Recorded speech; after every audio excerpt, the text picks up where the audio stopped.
Welcome back, legends.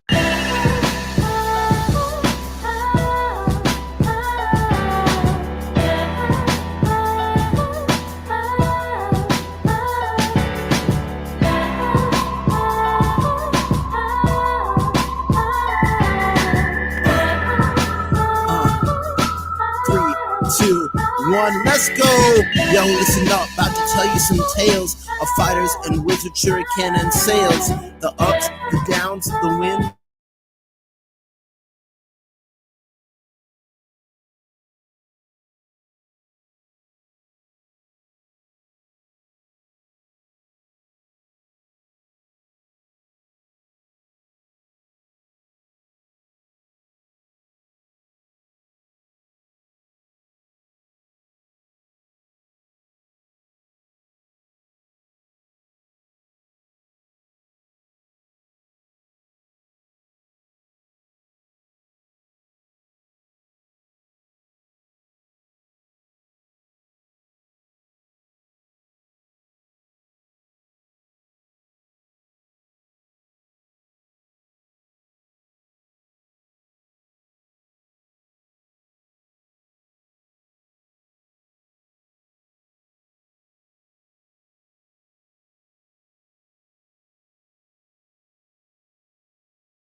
Hello, everybody, and welcome to the 48th episode of Anime Legends. My name is AfroX, the anime guy, the anime dude. And today, due to a fan request, we are going to be talking about the anime Soul Eater.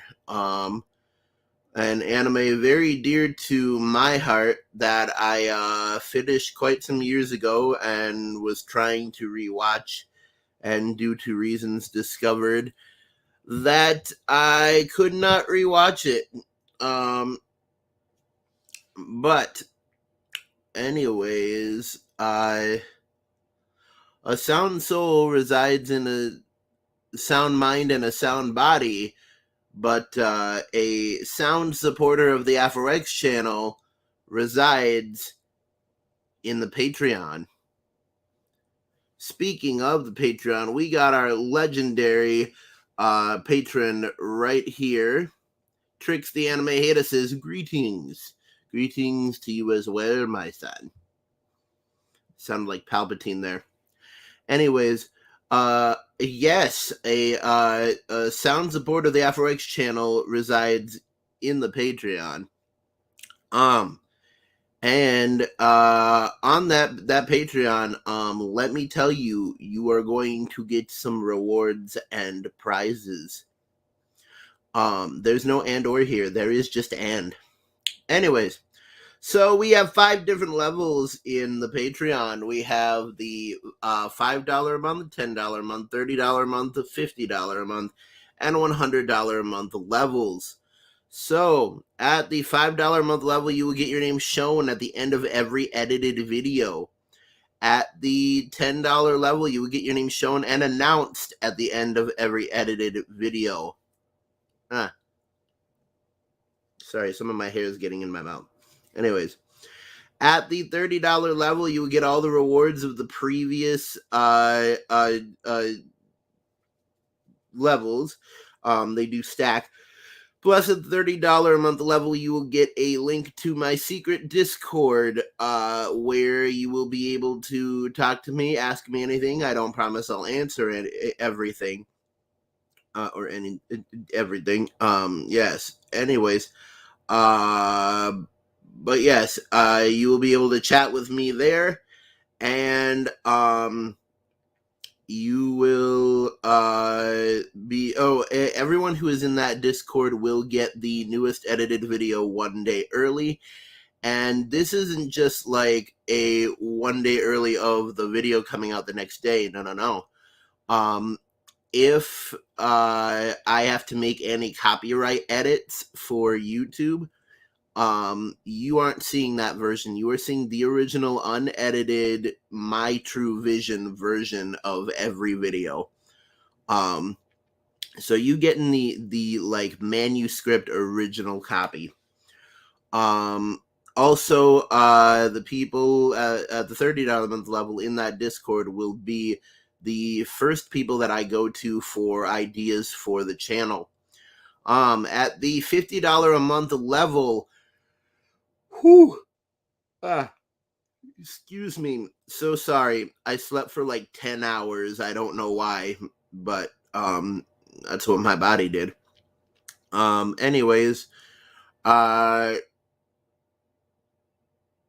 yes, at the $50 a month level, you will get your name shown in fancy lettering and announced at the end, announced in fully edited audio with like a reverb effect at the end of every edited video. And then also you will get a handwritten thank you note from me delivered right to your doorstep, technically your mailbox, but who's counting? And then the $100 a month level, the highest amount, you will get all of the benefits of the past. What is it? You'll get all the benefits of the past of the previous levels. I'm sorry, my brain is not on right now. You'll get all the benefits of the previous levels, plus you will get a link to every live stream that I do. On that live stream, you will be able to plug your channel, plug whatever project you are working on, and you will get to run the show, because pretty much at $100 a month, you are running the show. Also, and I think this would be a good idea, and I'm going to change the Patreon this week to reflect this, but at the $30 a month level, the AfroX t-shirt costs $30. So anyone who signs up to be a patron after or in the $30 a month or higher level will also receive an official AfroX t-shirt at sometime in the month after they subscribe. So that will be happening. $30 a month, $50 a month, and $100 a month levels will be getting a official AfroX t-shirt the month after they subscribe. Tricks, I'm gonna try to get that to you as soon as possible. But yeah. So, all that being said,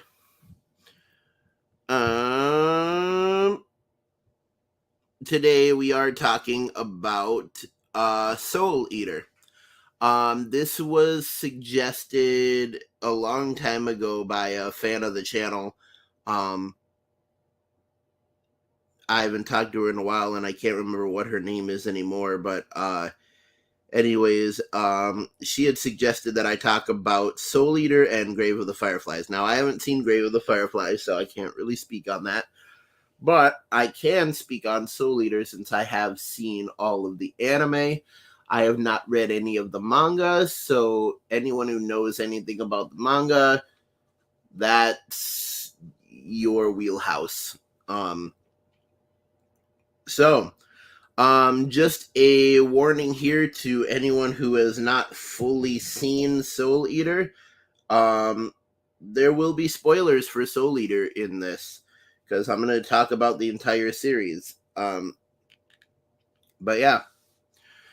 So, Soul Eater is the story of, well, it's kind of an unnamed town, but it is a town built around a school, kind of like Kill la Kill.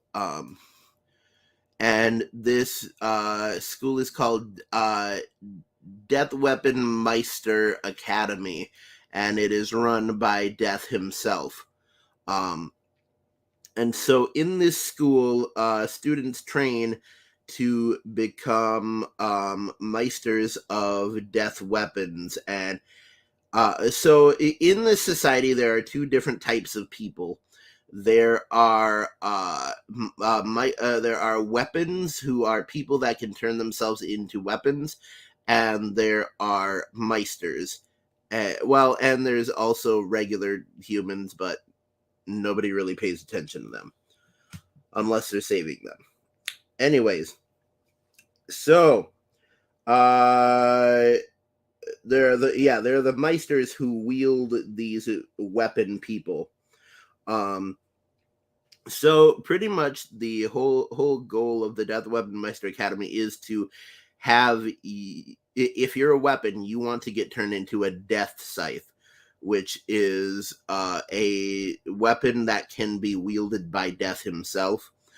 And the Meisters want to be strong enough to be able to wield that death scythe. And so,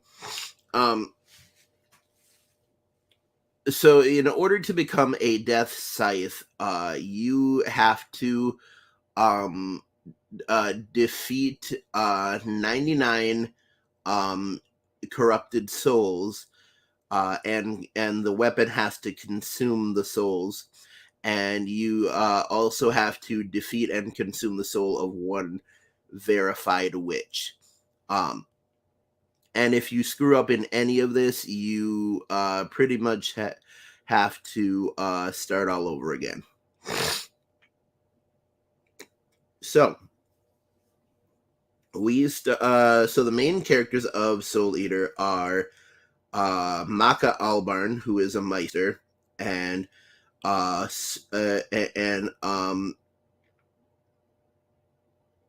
Soul Evans, whose nickname is Eater. And so he's called Soul Eater Evans, and that's where the name of the anime pretty much comes from.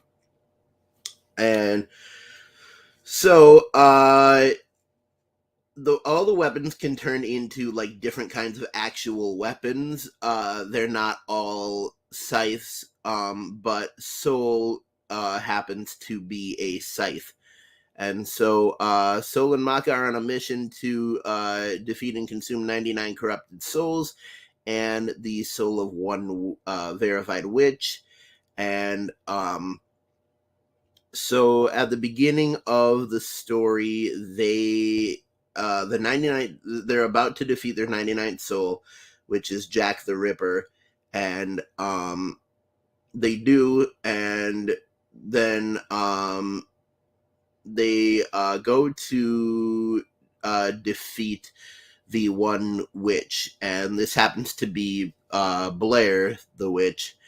And Blair is kind of your stereotypical like ditzy airhead type girl, and she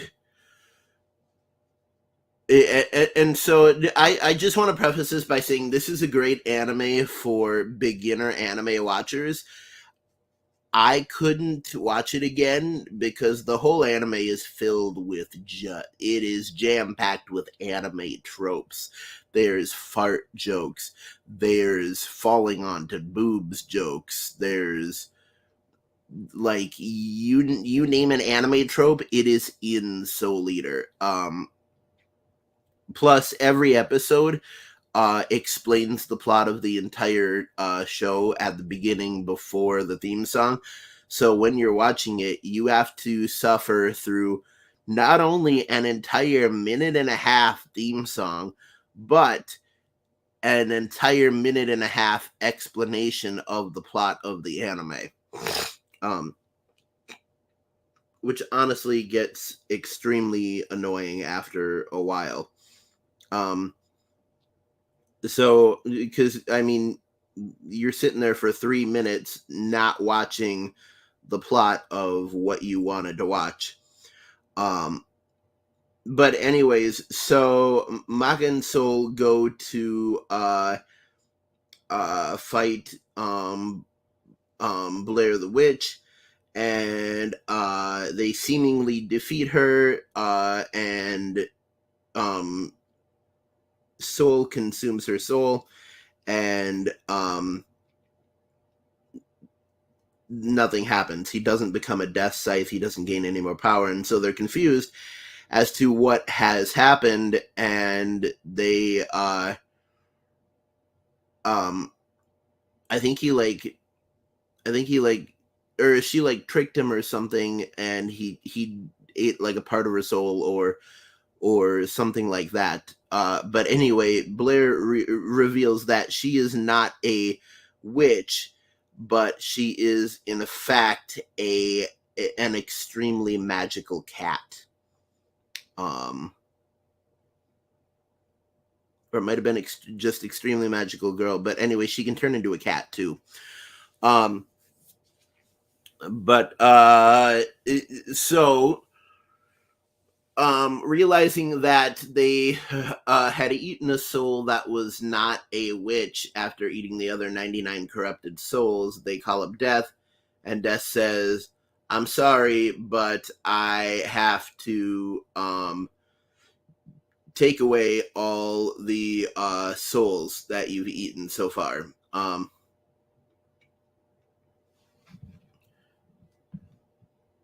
Trix here is saying, so you read the prequel? That isn't the prequel. That's like the plot of the first episode. But if you're talking about Soul Eater Not, I haven't seen Soul Eater Not either.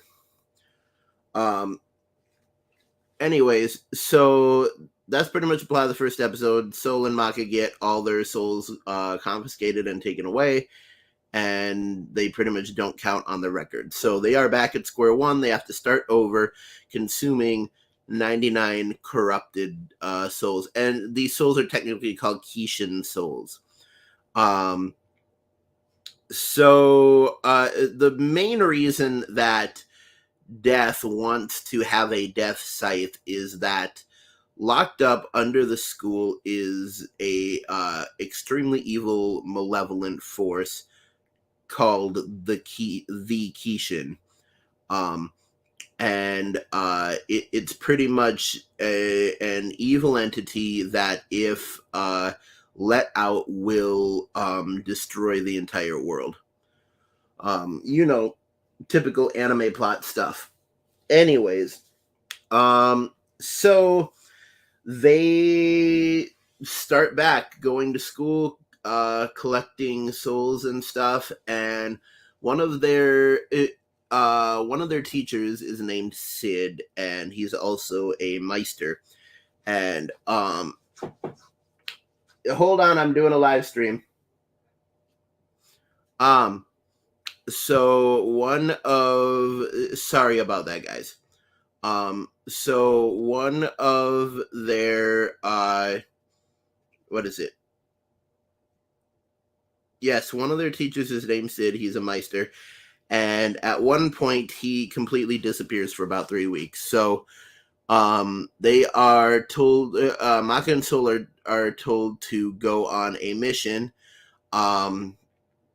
and try to find out what happened to Sid. Now they are put onto a mission with another team that is called Tsubaki and Black Star. And Black Star is the Meister of Tsubaki, who is the weapon. And Black Star is kind of impulsive and crazy. He's pretty much Bart from The Simpsons in anime. Um, just thinks he's the greatest thing on planet Earth, and so he kind of rushes in recklessly to everything. Pretty much jumped down into the skylight onto the dinner table of a mafia meeting to defeat said mafia. And Tsubaki is kind of the level-headed one that tries to rein him in, keep him his personality contained. And Tsubaki is a very special weapon because Tsubaki can turn into a multitude of weapons. And so Black Star pretty much tries to come off as being a ninja, but he's very, very bad at following the rules of being a ninja, because he's not stealthy, he's not quiet, and that's like all the stuff you need to be a ninja. But Tsubaki pretty much she can turn into any ninja tool that is really needed. She can turn into a smoke bomb, throwing stars, a giant shuriken, but the typical form that she has is a chain and sickle. And so that's all about Black Star and Tsubaki. So Maka and Soul are sent on a mission with Black Star and Tsubaki to go find out what happened to Sid, because he's been missing for 3 weeks.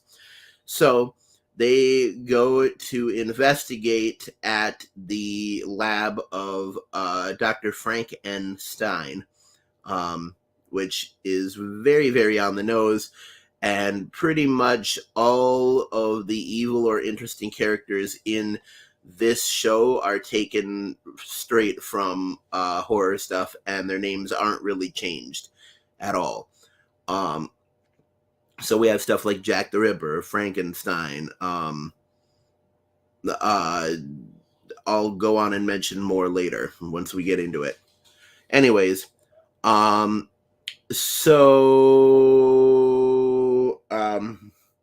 yes, they go to investigate Frank Einstein, and they discover that he is a mad scientist who has a bolt through his head, which unsurprising considering his name. He's also kind of scatterbrained. So they fight against him, and Soul and Maka achieve what is called resonance, which is when the frequency of the Meister and weapon souls are in sync, and they are able to unleash an extremely powerful attack. So this is how they so with the assistance of Black Star and Tsubaki kind of trapping Frankenstein. And by the way, Frankenstein ended up killing and turning Sid into a zombie. So Sid has become Frankenstein's weapon now. And so from now on, I'm just going to refer to Frankenstein as Stein, because that's what everybody calls him.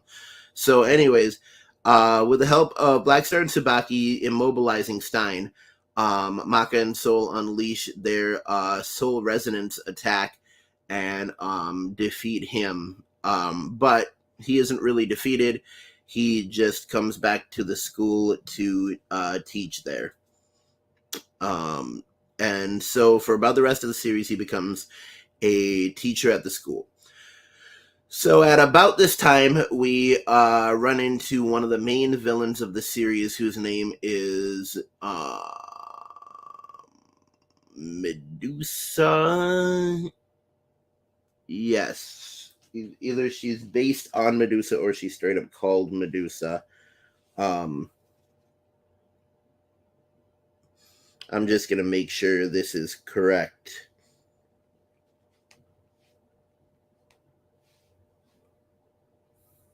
Nope. Yeah, her name is Medusa.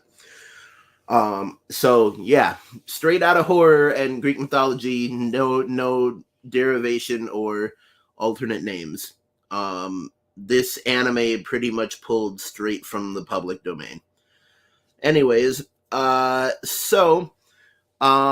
run into pretty much the first main villain of the series, which is Medusa. And Medusa is a verified witch, like an absolute witch.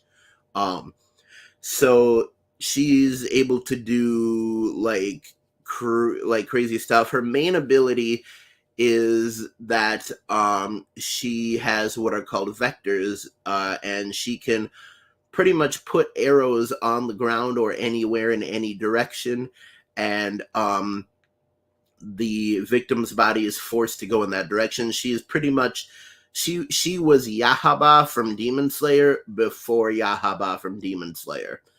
Um, and so also she's all about snakes, of course, because her name is Medusa. She has like a tongue that's shaped like an arrow, and but pretty much all the snakes that come out from her are just arrows. Um, so at one point in the story, she disguises herself as a school nurse and infiltrates the Death Weaponmeister Academy. She also seduces Stein, and via the most evil kiss you will ever see in anime, she infects him with one of her arrow snakes, which kind of makes him go crazier than normal. So then we pretty much get into the fight under the school arc, and so once Medusa's discovered to actually be Medusa, um, she escapes by going under the school, and or she starts enacting her plan, and her plan is she wants to of course unleash the Kishin, the ultimate evil. And so she goes to the catacombs under the school, and she so there's her, and then there's also, so she has like a whole team.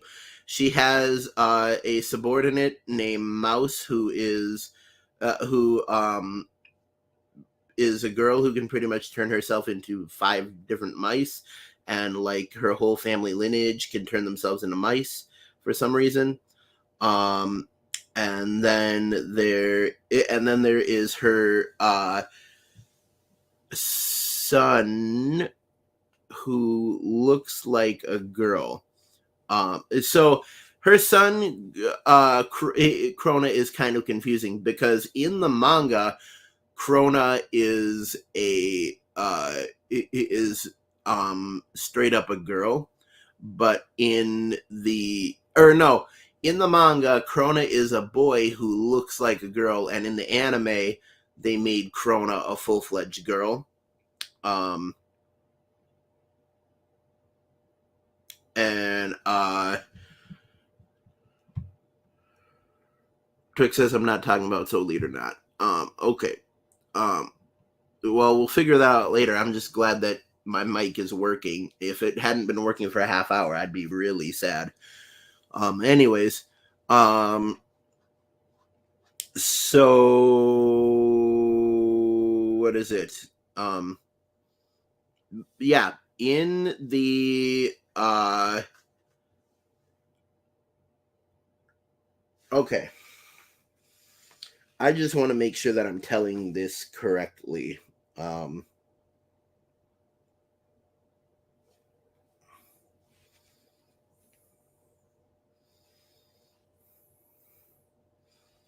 in the original Japanese anime, Krona is female or genderless, and it's really no accident that Krona is a male in the American dub, and it certainly keys into gay or gender identity subtext. So yes, in the original Japanese anime and the manga, Krona is female, and in the American dub, Krona is male. So, anyways, Krona is a boy that looks like a girl and kind of was treated growing up like as if he were a girl. Um, but Krona is fully Medusa's child, and but Medusa was probably the most horrible mother in anime that I have ever seen. Because for about for days, uh, Krona, so Medusa forcefully put a weapon into Krona, and this weapon is called Ragnarok, and it manifests as a demon that can come out of Krona and fight for her. And um, so I think Ragnarok was originally intended to protect Krona, um, but it was based on the will of Medusa. And so, um, in Krona's childhood,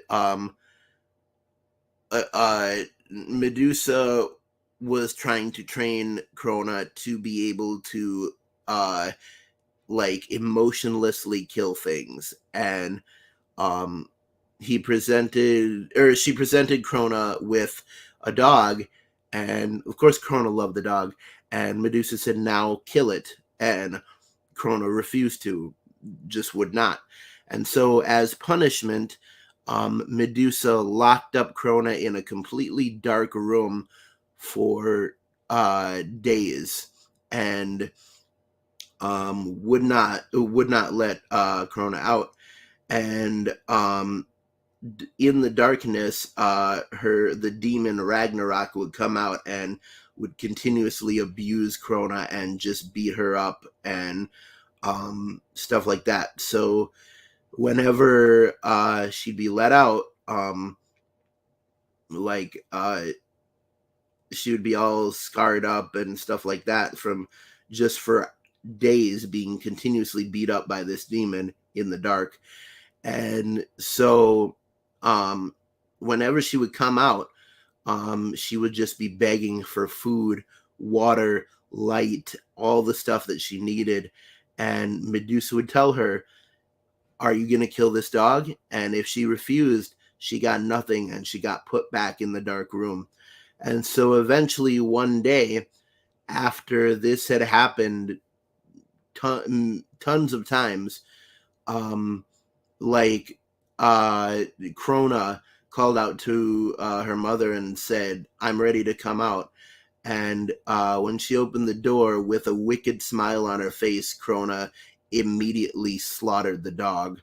Um, and Medusa had fully broken Krona's mind at this point. So Medusa took her own son and broke his mind in order to become an emotionless killer, uh, which I think is pretty high on the list of worst things an anime mother has ever done in history. Um, anyways, so in the underground catacombs, there's Medusa, and also Krona is there. And so,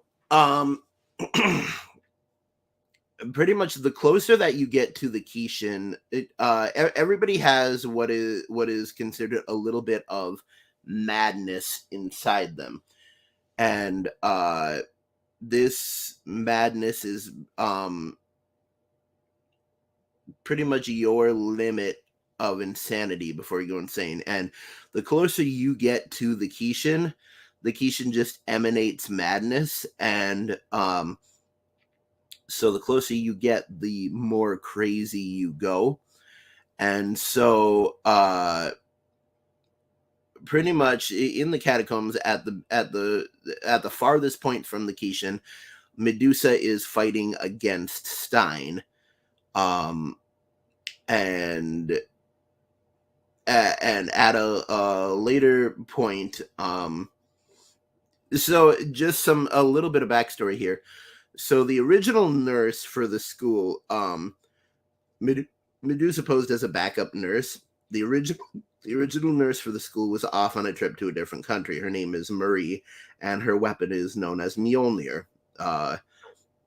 So pretty much a replica of Thor's hammer.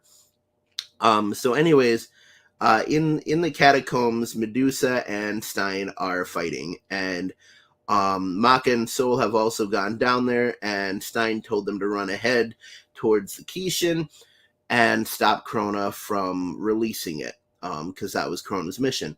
So Krona and Sol go on to fight against Krona and Ragnarok, and pretty much that ends with I believe it ends with Maka kind of going a little bit insane, and she defeats Krona, and then later on in the story, she kind of tries to heal Krona's brokenness and become Krona's friend after Krona explains what happened to her when she was growing up, or what happened to him when he was growing up. So anyways, once they defeat Krona, they go back to the Medusa and Stein fight.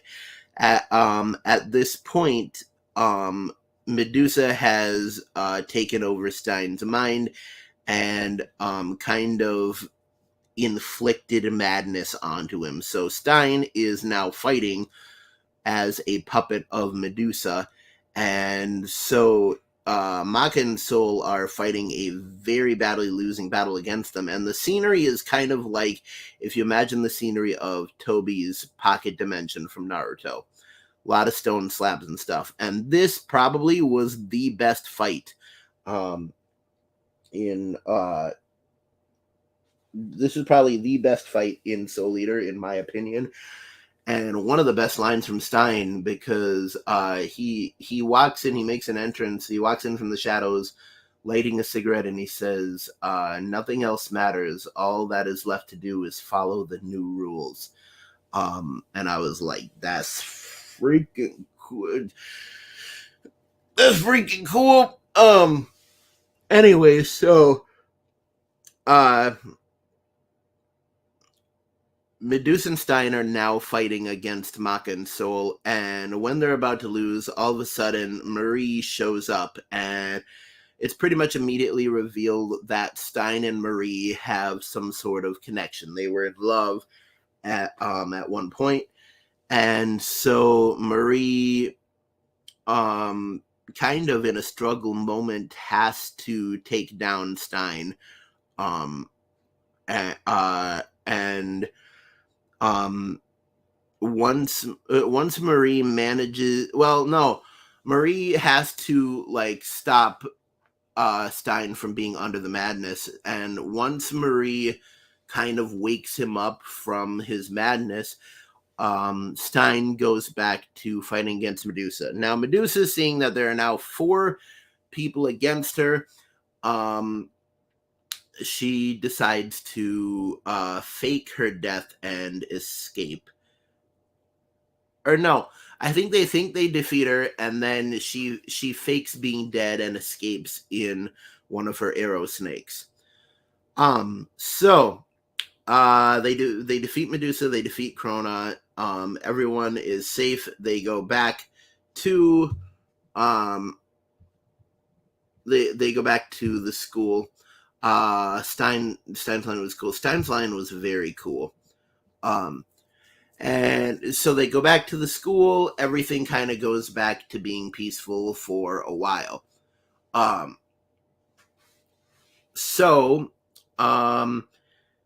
And this is about to be evidence number 2 of just how messed up Medusa is.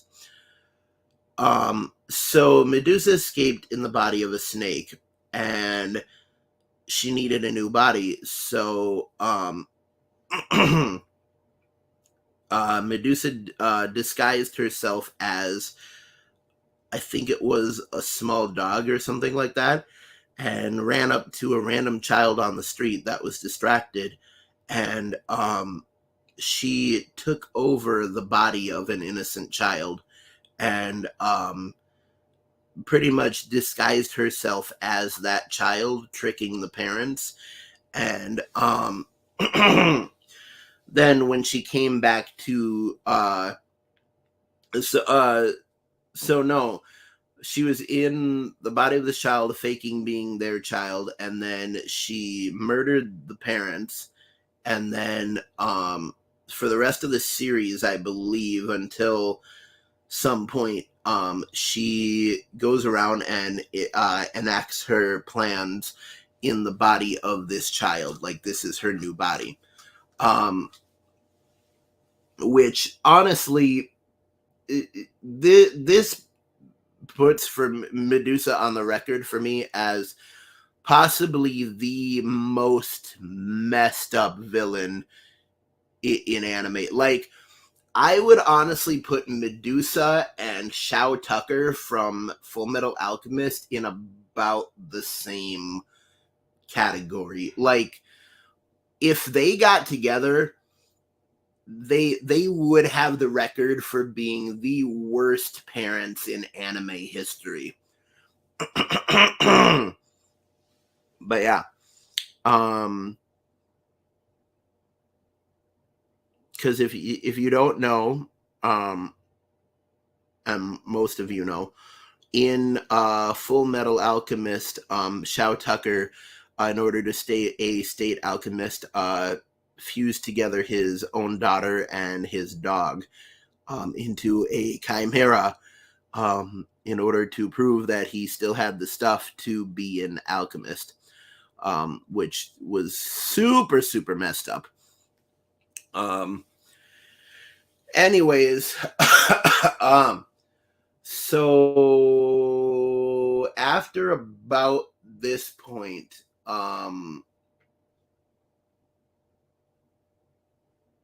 I believe we come to, so just a little bit more of backstory here. There is a third team that eventually comes to join Black Star, Tsubaki, Maka, and Soul, and this is the team comprised of 2 weapons and 1 Meister. The son of Death himself, known as Death the Kid, and his 2 weapons, which are twin pistols, and their human forms are called Liz and Patty. Now, the quirky thing about Death the Kid is that he is obsessed with symmetry. If anything is not symmetrical, he will go to any length to make it symmetrical.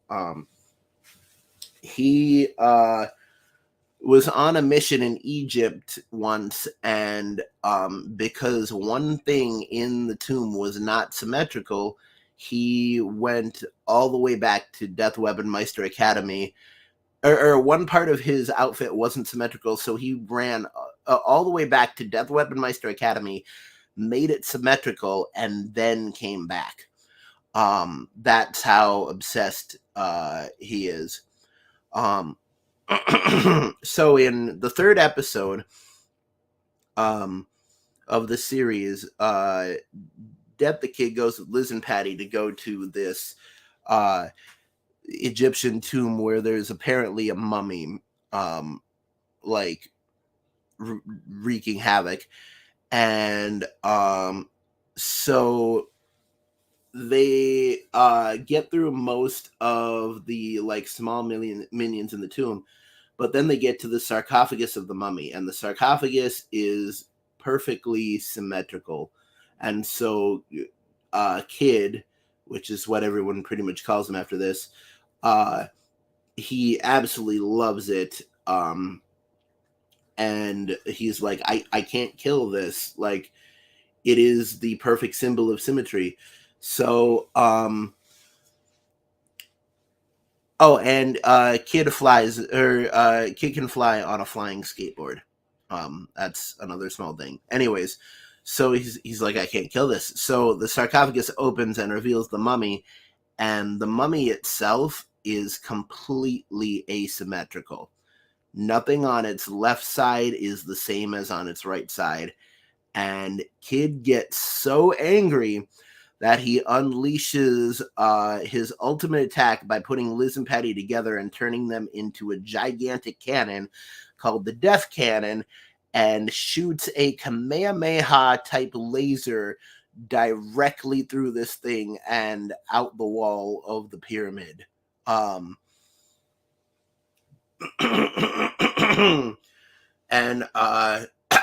so yeah, that is we're really shown the full power of Death the Kid here, and just how impressive he can be.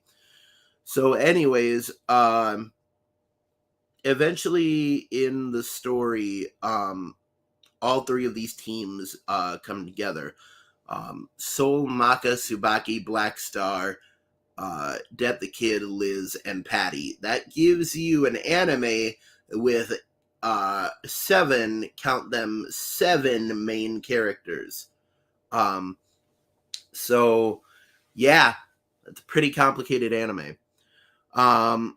So anyways, after about this point, all of the teams that are in Death Weapon Meister Academy are called to go to this carnival because the minions of Medusa, who are still working on the plan, are trying to wreak havoc, and pretty much they have Kishin souls on their side that are eating people and stuff like that.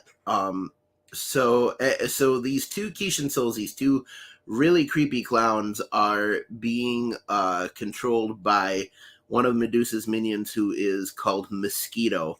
And of course, Mosquito has a long nose and can fly, and yes. So Death the Kid is sent there to defeat them.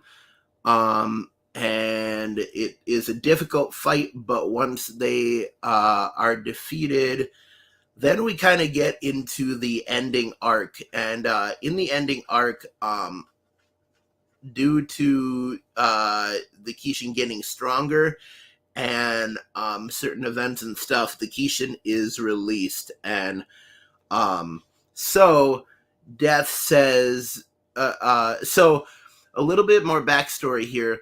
So Maka's father, whose name is Spirit, he is a death scythe. And so whenever it comes time for Death himself to actually get into the fight and like lay down the law, Spirit is the weapon that he chooses. So he takes Spirit as his death scythe and goes out to confront the Kishin. And we have one of the coolest moments because for the whole series, Death's voice has been like, "Hey, what's up? What are you doing?" Excuse me. Stuff like that. And when he confronts the Kishin, his voice goes really low, and he's like, I cannot let you stand in our way anymore. And it was so cool to hear his voice go actually serious, and all the characters in the story are shocked too. They're like, that's what his voice actually sounds like.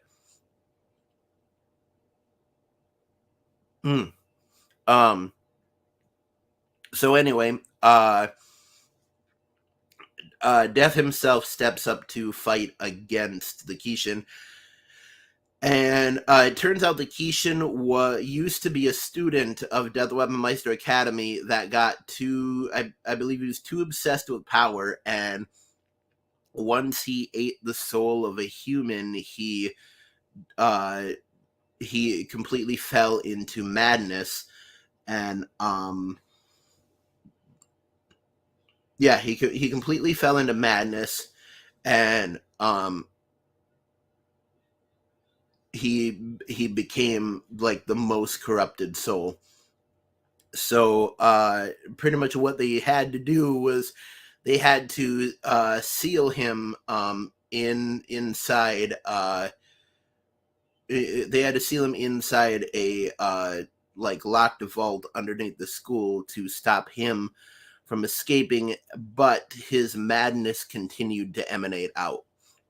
Um, so Death fights against him, and Death loses, and so all seems to be lost until Maka and Soul show up. And at this point, they have during their fight with Krona, to stave off Maka's madness, they had to reach a point of total soul resonance, where their souls are fully in sync. And they do this by Soul inside his own psyche playing a song on the piano. And um, Soul's own madness is represented by Little Red Demon, which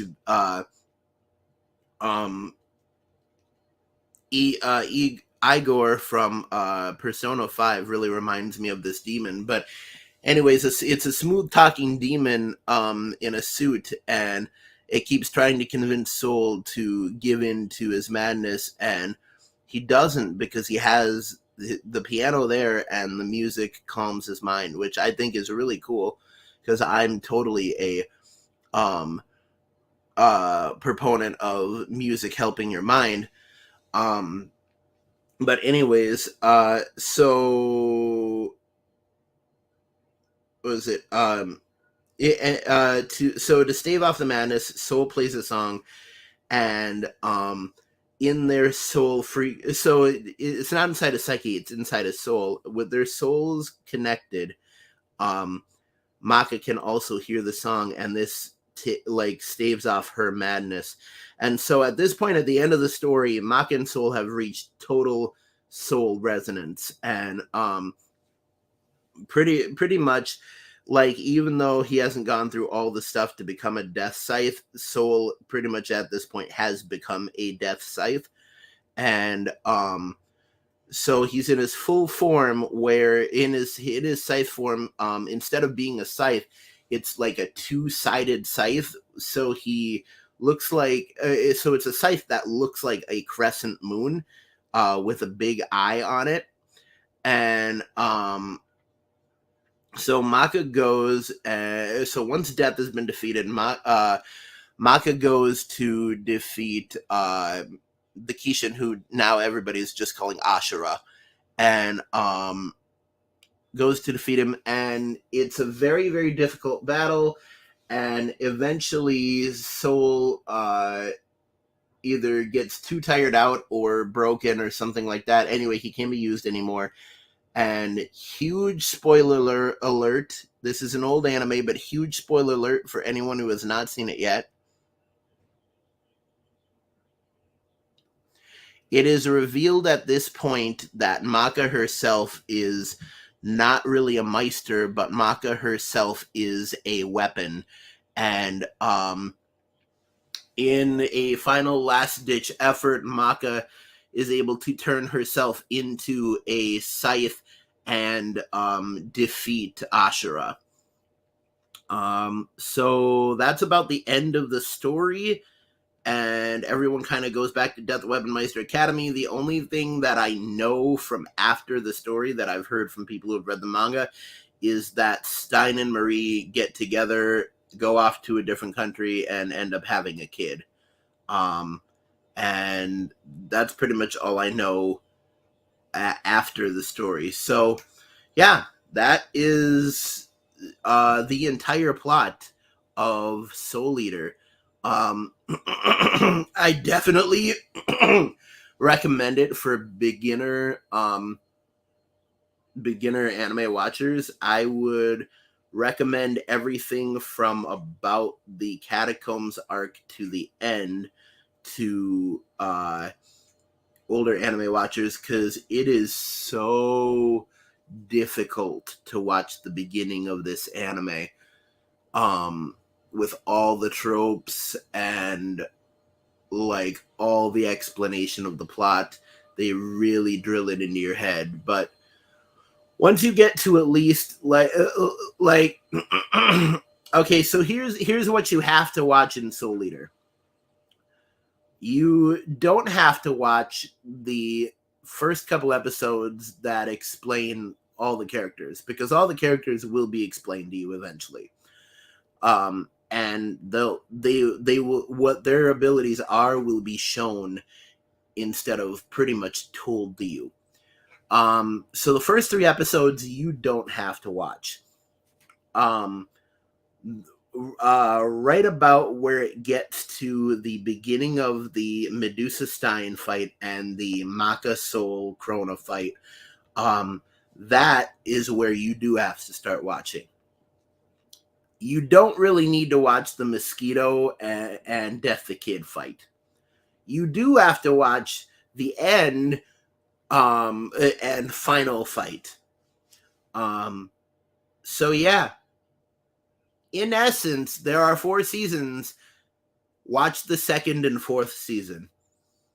Everything else, it's kind of explanation and side characters. Oh yeah, and Medusa is like the most evil mother in anime history. I'm pretty sure.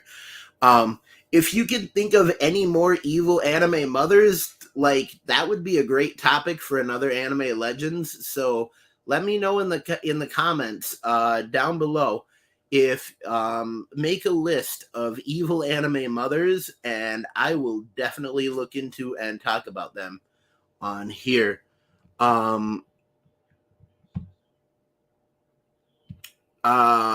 Trick says the manga of Soul Eater takes a different route from the anime. It does. Which is probably why at some point I should read the manga.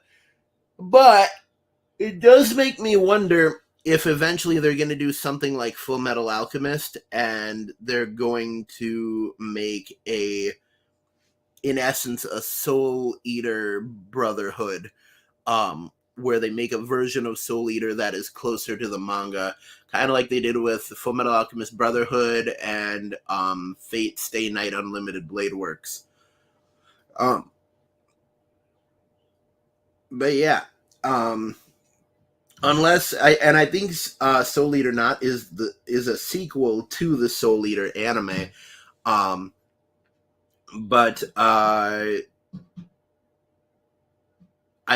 think that's a sequel and not a retelling of it. Trick says, "Oh, list sounds like fun." Yeah, lists can be fun. Um, anyways, that's about the end of the live stream. Thanks for tuning in once again, Tricks, and absolutely nobody else, but you're all probably watching in the rewind. Anyways, yeah.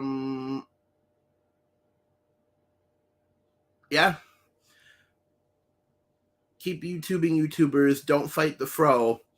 And always remember to stay legendary. And since we only get one of these, Dr. Stein's line when he went mad was fucking amazing. Have a nice day, YouTube.